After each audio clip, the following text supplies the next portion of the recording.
Hello, everyone, and welcome to the Down Syndrome Center of Western Pennsylvania podcast. As always, I am your host, Dr. Kishore Vellody, and we are always blessed to get listeners who email us, and we've had quite a few over the last several weeks, which is fantastic. And today we're going to be addressing a topic that one of our listeners sent in, and so we're very excited to invite Ricki Sabia onto the podcast today.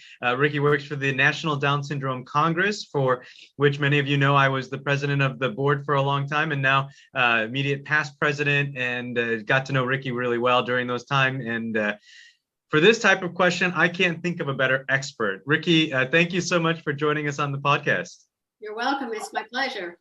Well, as we do with all of our speakers, if you could share with us a little bit about your background, like who you are, what it is that you do at the NDSC, why you love people with Down syndrome, those types of things. Please share that with us.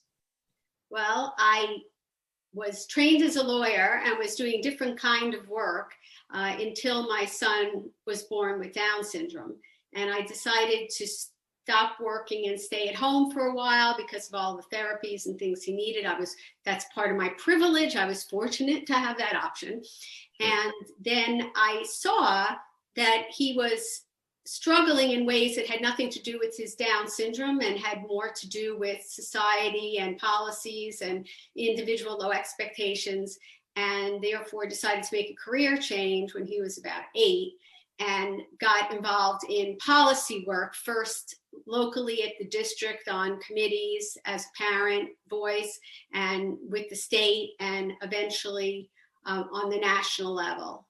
And I've been working on the national level for about 20 years, and I'm NDSC Senior Education Policy Advisor, mostly focused on K-12, kindergarten through 12th or above, 21 plus education. Yeah.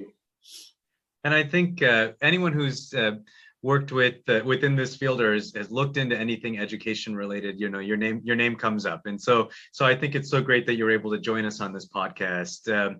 I guess let me start with just a real broad question. Okay, so many times we'll be seeing in our clinic like a 2 or 3 year old, and the family will ask a question about, what should we, when they get to that school aged, what is this inclusive education that we've heard about? And I try my best to kind of explain it to families, but how would you, in a real short kind of synopsis, like what is inclusive education? What does it do?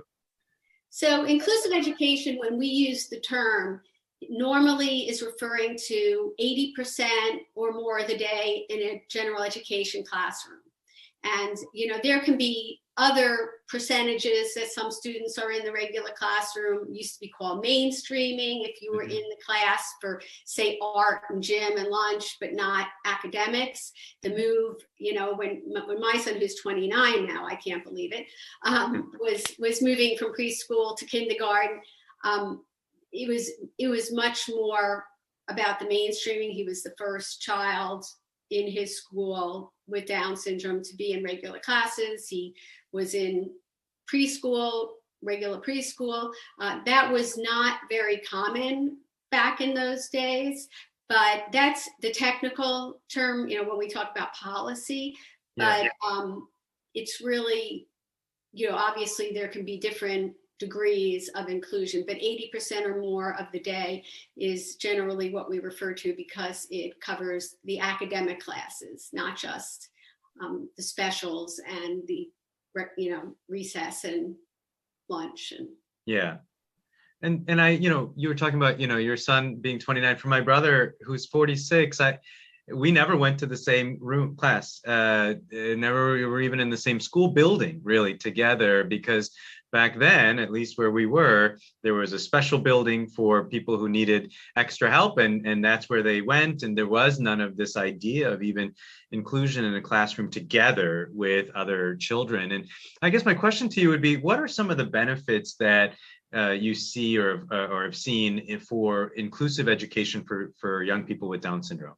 Well, and starting at the very basic, and part of inclusion under the law is also supposed to be in your neighborhood school, the school closest to home that you would have attended had you not had the disability. And that's an important piece of it, because I noticed in my neighborhood when we would have gatherings of the kids in the neighborhood, they didn't really know Steve. He wasn't really one of them. He didn't go to their school. I mean, once they all went, preschool, everybody's going different places. But when they hit kindergarten, most of them went to the neighborhood elementary school. And we had actually put him in another school that had an inclusive program, but they weren't actually very inclusive, and he wasn't in his school where his neighbors were. And so we actually moved him to the neighbor school that did not have any experience, just because we felt he should be. Now, his brother was old enough more, than he was, that they were never going to be in the same school. But the neighborhood kids were. So on a very basic social level, he was more a member of his community, his place of worship, his neighborhood, through that inclusion. At that time, there was very little belief that a student with Down syndrome could gain academically. So I had to go in there, starting with the social benefits, that everybody felt comfortable that, okay, we think we can provide that, but knowing in my heart that he would show them that he could also do academics. And so it was, a foot in the door, and you should never have to prove that you have a right to be included. But that was how it worked. And unfortunately, in some places still works, that you need to do that. And he did. He showed, he could read. It took them, they couldn't understand his speech at first, so they assumed he wasn't reading. And then all of a sudden, the next year, when his speech came in more clearly and they knew him better, they're like, oh, he's reading on grade level in first grade. I'm like, yeah, and it didn't happen over the summer. They just thought I was a little bit crazy mom, who believed all that. But it was a lot of trying to get them to see past the Down syndrome, to understand that all the issues he may have, be it attentional, be it speech, be it low muscle tone, every teacher has had a child that has had these individual issues, whether they had a disability that required an IEP or not. They may be squirmy and can't sit still without a chair, sit on the floor, or they may not have great attention, but when you bundle some of these things into one child, then all of a sudden people start getting nervous. But so I would try to remind them that you have taught kids with these issues. It's just that they're in one child in this case. It's not anything new and huge and different than what you have been exposed to as a teacher, other than that. So socially, academically, the benefits are definitely there. I always talk about how my brother is so smart, but yet was never really given a lot of those educational opportunities to succeed in the traditional academic sense. And it's important. It's important academically to get the actual academic knowledge, but it's also important because you learn functional skills through academics. You don't have to be in a separate classroom working on a stove to learn cooking skills. You can be in biology or chemistry and be measuring and mixing and using heat safely. You just have to think of it in that regard. And it's also important because there's a common frame of reference that you now have. So popular culture, things that other kids, Steve was very age appropriate, partly because of his older brother, but partly because he learned the interests of other students his age, and so therefore liked what they liked, not always to my pleasure. He needed to do that. And so that shared frame of reference and popular culture, music, whatever it may be, enabled him to make friendships and enabled him to be comfortable with people who didn't have disabilities. And that carried him into adulthood, on jobs he lives in an apartment building with 500 other people. Very few of them have any disabilities that are at least apparent. And his ability to relate, because sports or music or movies or whatever it may be, he had more of an opportunity. So what are some of the benefits you see for the other children in the classroom? So the typically developing child who now has folks with differing abilities in the classroom with them. What are some of the benefits for them? Well, there are actual studies that show Yeah. that academically it's a benefit. It certainly isn't a deficit, and some have shown it to be a benefit. I think there's multi-layers to that. I think, for one thing, it's every child has an issue, something, every person, adult or child, has something that causes them struggles, that's a barrier for them.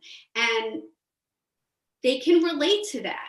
Mm-hmm. In a child like Steve, who had maybe more barriers than they had, but they could relate to those barriers and feel that it was okay. It was a safe environment, because it clearly was not okay to make fun of Steve if his speech was not clear and he was trying to read a passage out loud. And I had a mother tell me that her son, who had reading issues, was horrified about ever having to read in class and wouldn't do it, and it was really holding back his learning.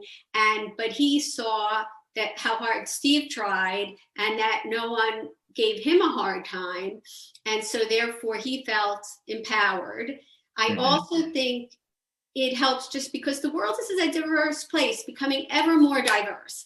And so to have just a homogeneous grouping of children does not serve them well in the general world for any kind of diversity, not just disability, but disability is one of those. A third way is that if an educator is working and doing a good job to try to take the grade level material and make it meaningful for the student who may be struggling, like Steve, with Down syndrome, and there are also other students in the class, whether or not they have an IEP, who may be struggling. Maybe there are students who English is not their first language, who may need vocabulary support, and the same kind of vocabulary support Steve needs, not that they have intellectual disability, but it's because their vocabulary is limited, because they haven't learned the language fully, and that those resources can be brought to bear. The educators are thinking more about using those resources. Any resources that were there for Steve almost always got used for a larger portion of the class. And then also for students who really needed enrichment, if a teacher is thinking outside the box in terms of ways to support a student who has certain needs, they are more likely to think outside the box and be creative for a student who maybe the material is not challenging enough. And I had many parents of students who were gifted want to know what teacher Steve was having because they felt that that class would be a more enriching environment on many levels. Yeah, that's so great. And I know you do a lot of work with, and correct me if I'm saying it wrong, is it the TIES Center? TIES, yes. TIES Center. TIES. TIES Center. So, yes. So could you share a little bit about what that center is, what you guys do there? And I'm so thrilled about this center because for years, NDSC was going to the Department of Education and going to different research centers and saying, the percentage of kids who have intellectual disabilities are only included about 70% of the time, 80% or more of the day, which compared to 65-70% of students with disabilities in general is very low. And then if you look at kids who take alternate assessments, in 2015, a center I was working with did a study, and they were only 3% included to that level, which, I know there are families who do not think that inclusion is being done well enough for their child at this moment, but 3% is ridiculous. Yeah. So, we went around and waved that everywhere at the Department of Education, and we were very gratified that the center I was working with got a grant from the feds to work on inclusion, but not just inclusion in general, but inclusion for students with significant cognitive disabilities. And just the fact that the center was created sends a message that when we say that all students are to be educated in the general education classroom to the maximum extent appropriate, that is the preferred setting unless they cannot get a satisfactory education in that setting, even with supplementary aids and services. You can't just stick them in there, say it doesn't work. You're supposed to provide supplementary aids and services, that we mean these students too. Because a lot of the times people are like, oh yeah, we know kids with learning disabilities, or, these kids over here. You didn't mean those kids. So this center right there, putting federal money into this, is saying, yes, we do mean these students too. And so the center, and your listeners can just use their search engine and look up TIES, TIES, like tie your shoes with an S, center, and find the website. And there are all kinds of resources for educators, for families. There are some new parent videos. I've done a lot of work on parent briefs, that if you look under resources and then pick the type of resource, briefs that will come up.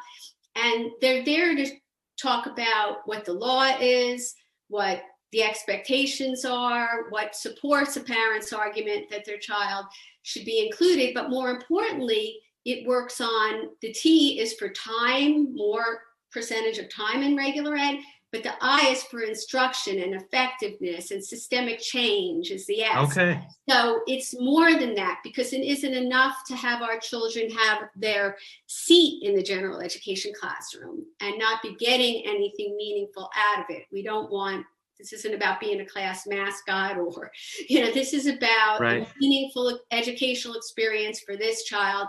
And if others benefit from their presence, all the better. But this is about them getting a meaningful education. So there are all educators involved in this this project, and they're working on intensively with the state of Maryland and the state of Washington, and also doing targeted intervention and providing all kinds of materials that I hope will help families if this is what they feel is appropriate for their child, and they're getting pushback such as, well, your child needs too many modifications. We can't modify, the learning if they're in a regular class.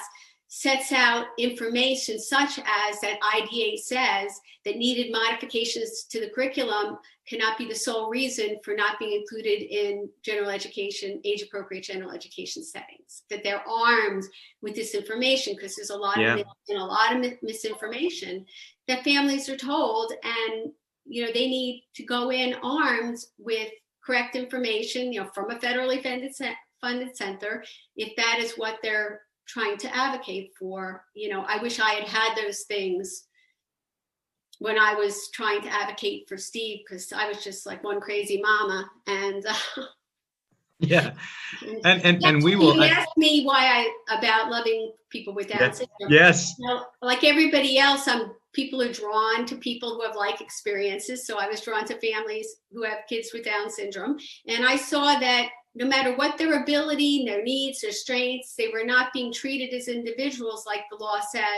They were being treated as, all these kids go over here and these kids. And so it grew from a passion of making sure my son got what he needed to, that's not enough. It has to be, anything I get for him needs to be built into a change for other students, much like I'm sure your love for your brother turned in, and making sure he got good health care turned into a passion for making sure that as many individuals with Down syndrome and other disabilities as possible got what they need as well. I agree. Wow, that's great. And I'm going to definitely include the link to the TIES Center in the show notes for the podcast. Kind of going back full circle to where we started. If a family is getting ready for their child to be entering into the educational system, preparing their preschooler, getting ready for kindergarten, what should be some of those expectations that they should have for the school and for the education that their child receives? What would be some high points that you would hit? I think that it's very important to think of transition. We talk about transition under the law mostly in terms of into adulthood, and starting in high school, preparing them for that adulthood.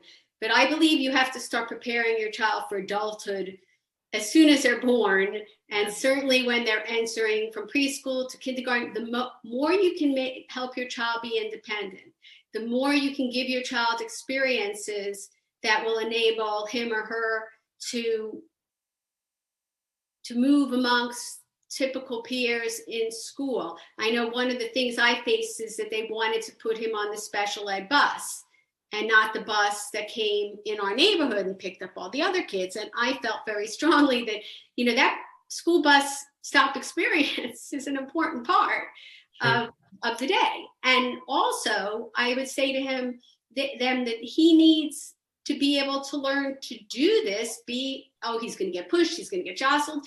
And I said, well, one day he's going to be an adult and he's may not be able to drive and he's going to have to go on a crowded metro or a crowded bus. And, granted, if a child has a lot of stress or anxiety from that, I wouldn't have done it. You have to know your own child, obviously, and put the supports in place so it doesn't become a very anxious situation. But to the extent possible, giving them those opportunities. And believe me, I am the most protective one, put my kid in a bubble mother, and I have to fight every instinct not to give him, to hold him close and not allow him to be put in situations that could be stressful or could be, could he get lost? Could this happen?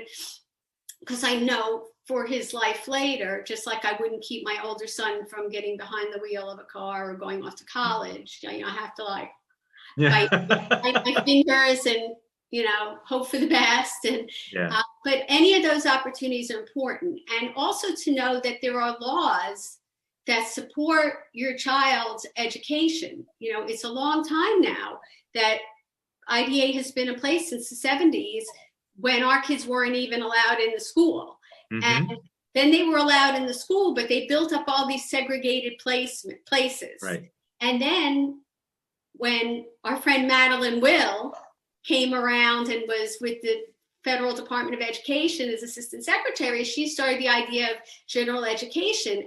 But all these places had built up these special ed silos. And so they're loath often to pull them down. And so to know that there has been on the books for a long time a law that says that the preferred place for a child with a disability to be educated is the general education classroom, and that they have a right to supplementary aids and services to support them. And it's only if, even with all that, they cannot make satisfactory progress, that you look at more restrictive settings. And more restrictive settings would be, maybe some time with pullout or partial special ed class. And there's some myths out there that say, well, if you need a paraeducator in the classroom, then that's a restrictive setting. Well, that's not true, because it's got nothing to do with the supports you need. It's got to be, restrictiveness is your time with typical peers. So if you're in a general education classroom, no matter how much support you need, that is still the least restrictive. The more restrictive is less and less time with your typical peers. I see. Okay. And so there is law in place that supports all that. And a lot of this is discussed in the TIES resources. And does this continue through the middle and high school years as well, that these expectations should be there? Yes, absolutely. The law does not change. It's the same law for all those grades. Now, it can get harder, because I'm sure many of your families who are listening have been told or will be told, well, it's one thing when they're little and they have one teacher. But then when you go to middle school, they've got 7 teachers and they've got to move around this bigger school, and it's scary, and there are bullies, and it kind of feeds on, there's a kind of paternalistic thing about keeping them safe as opposed to educating them. Right. And so, and again, I had to fight my instincts, to be overcome with worry about this. But, I remember them telling me, well, we want him to leave his classes 5 minutes early before all the kids are in the hall, because, it's safer that way. And I was, once again, had to bring up, look, now he's 13. Now he's got maybe 5 years before he has to go on the bus. And, the metro driver is not going to say, okay, everybody, stay on until Steve gets off. Right. That isn't going to happen. So we're not preparing him for adulthood. And once again, had he been stressed out by that or any of it, then, we would have had to take a different look at it. But to the extent he could have the same experiences and get them not to have somebody following him around all the time. to keep him safe and to let his peers, his peers were his friends, and they would, if they saw anything amiss, they would be the ones to help support him as natural supports. And that's just the way it should be for any child, right? I mean, you have your peers to walk you through those halls when you're getting bullied, no matter whether you have Down syndrome or not, or whatever, right? When you get older in high school, then the struggle becomes, well, we're working for a diploma, and you're not working for a diploma. Well, we were successful in NDSC at getting into the Every Student Succeeds Act, which is the law that took over from the No Child Left Behind Act, which is the law for all students, all elementary, secondary education students, with the focus on certain historically underserved groups, but it's not just for kids with disabilities. And we got in that law that states cannot preclude a student who takes an alternate assessment from attempting to complete the requirements of a regular diploma. So even though they may not end up earning one, and no student is guaranteed a diploma, they should not be automatically taken off diploma track. And they, in fact, have additional years in which to possibly earn a diploma. And there may come a point in high school where you do say, well, this isn't going to happen. They're not going to pass algebra, whatever. But this whole idea of the diploma, and that they're not going to earn the diploma, or places talking about an alternate curriculum. There is no such thing as an alternate curriculum. All the laws talk about the grade level general education curriculum.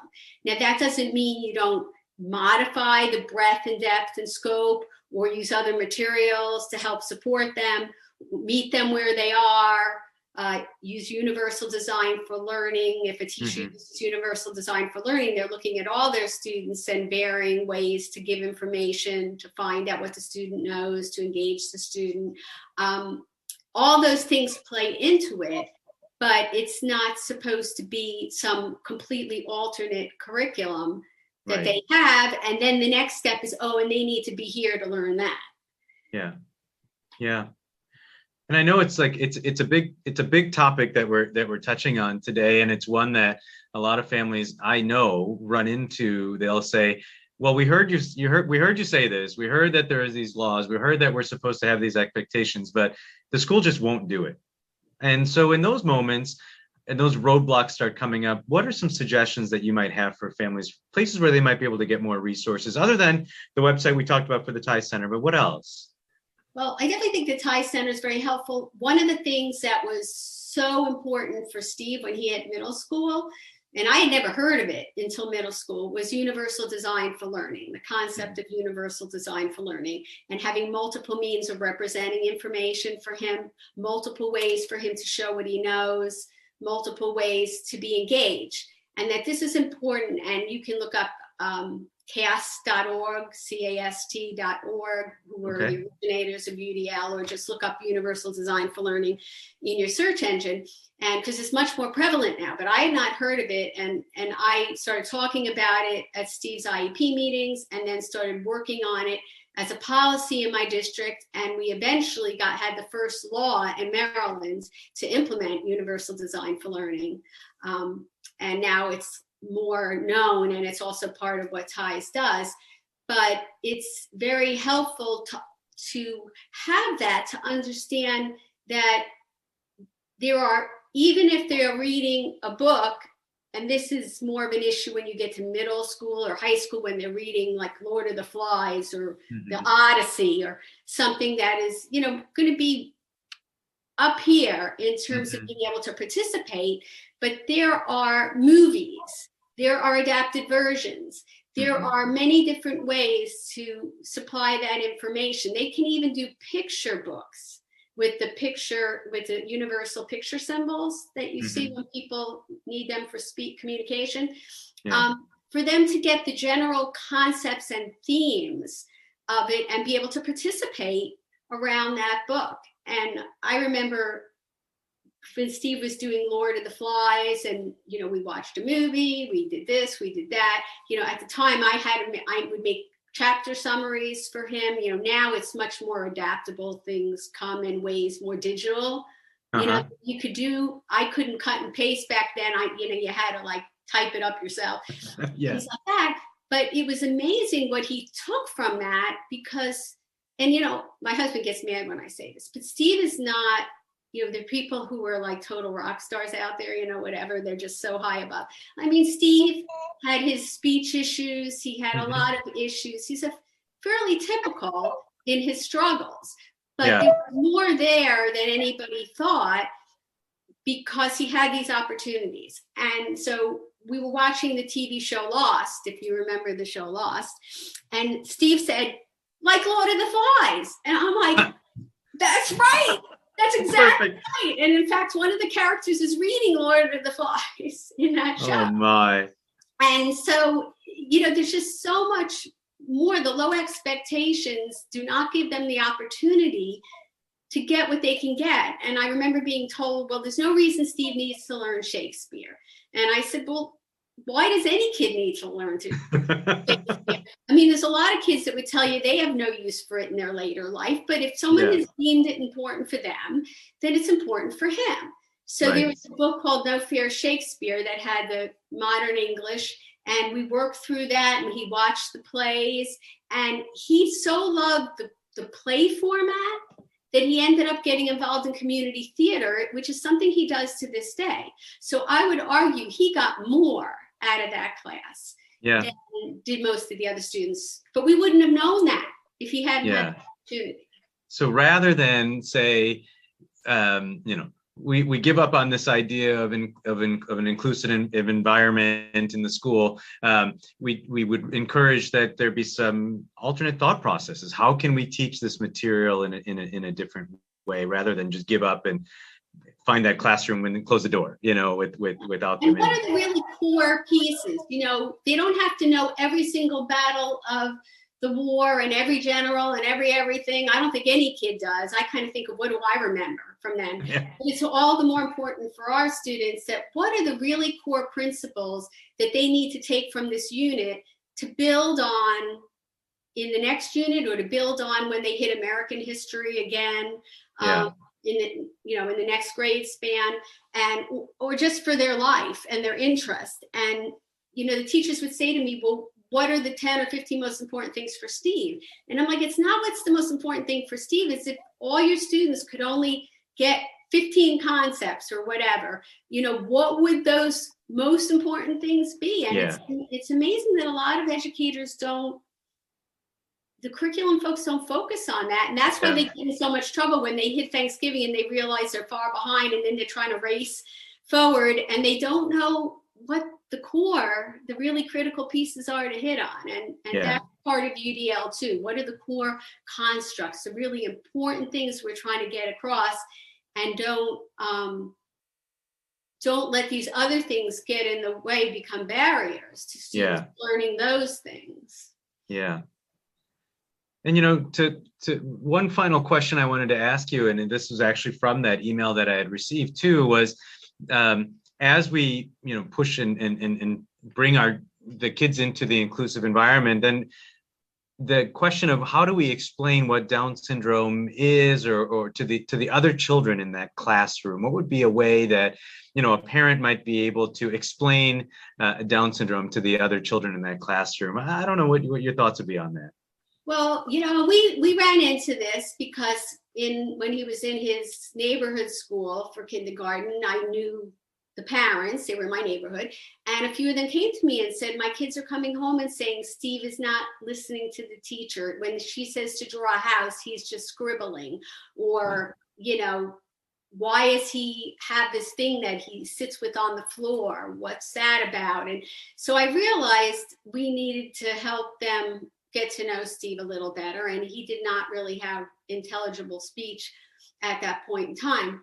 So I went in with him and we talked about relatable things. The most important thing is to relate to these kids. Everybody, as I said earlier, has something that causes them a struggle, be it their fine motor skills. A lot of kids have that. Speech issues, especially in the younger grades. Some kids need to wear glasses, so they can relate to, you need to wear glasses to help you see, that should not be a big deal to anybody. Well, he needs his floor sitter because his muscles aren't quite as strong yet. You know, they don't understand low tone, you know. Yeah. And he needs it to help support his body. And it's no more a big deal than someone wearing a pair of glasses. Or, you know, did you ever try to learn something at home where your parent was trying to teach you, but you were struggling? And, you know, kids would raise their hand, learning to ride a bike, learning to do whatever. And I would say, well, were you being disobedient? Were you not listening to the instructions? No, we were trying. And I'm saying, well, when the teacher tells Steve to draw a house and you see something that to you that does not look like a house, that is his house. He is trying, and over time, he will come to be able to do all these things. It's just going to take him a bit longer to get there. Yeah. You know, I would explain a little bit about, you know, physically the issues and the speech issues, but he was a really good speller. So if you don't understand him, ask him to spell the word, and then you'll understand him better. And then he had a whole poster of all the things he liked, music, sports, every kind of thing, as his way to communicate, you know, what his interests were to them. Yeah. And then they began, I like baseball. I don't like it. And the teacher didn't understand. She was like, no, this isn't about you. And I'm like, no, this is exactly right, because they are relating to him and they are seeing, oh, when we're on the playground next time, I know Steve likes to play ball. And so I'm going to get a ball and we're going to play ball. And, or he likes Backstreet Boys and we're going to sing Backstreet Boys, or whatever it might be. They saw that he, in a way that he couldn't express at that point in his life. And so that year we did that one year. We did it for all the classes, because there had been some incident on the playground that made us realize we needed the other kids to know this too. And then the next year there was a redistricting, and there was a group of new students who came in.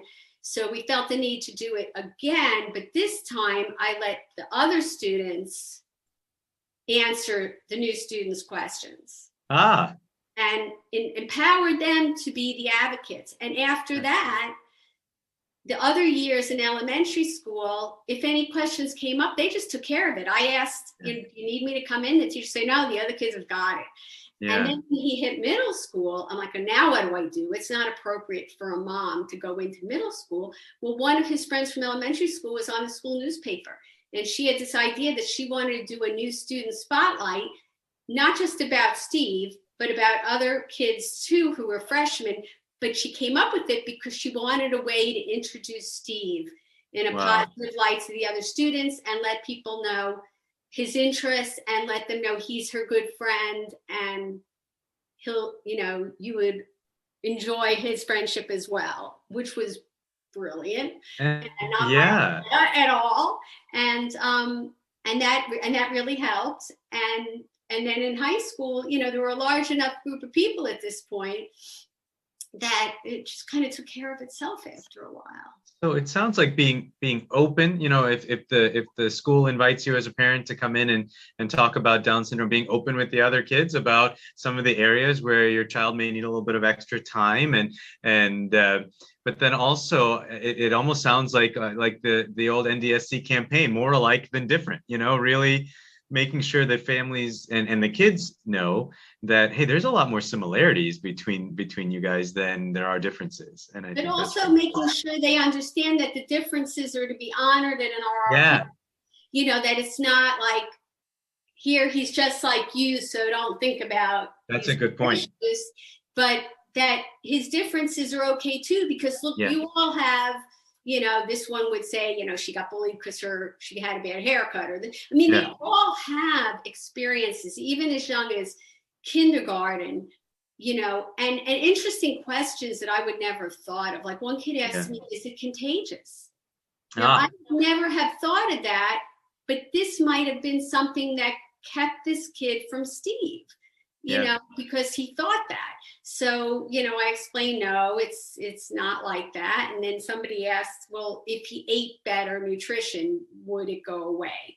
And I'm like, well, everybody does better when they eat could, eat well, and he, like everyone else, is going to be healthier and do better if he eats well, and he is a really good eater. But Yeah. it's not going to make the Down syndrome go away. But as he gets Yeah. older, some of these things that he has struggles with, like his speech and some of his physical things, they are going to improve just through maturing and through support and seeing everything you do and being included in all the things you are.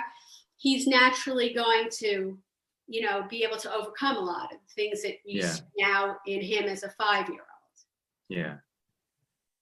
Well, thank you so much. This is great. I feel like, it's so important for us to recognize that early education, and even throughout the entire education, it's not just setting up the child or the person with Down syndrome, but it's setting up society, right? To become more understanding, more accepting of difference, and even not just difference disability related, but just differences in people in general.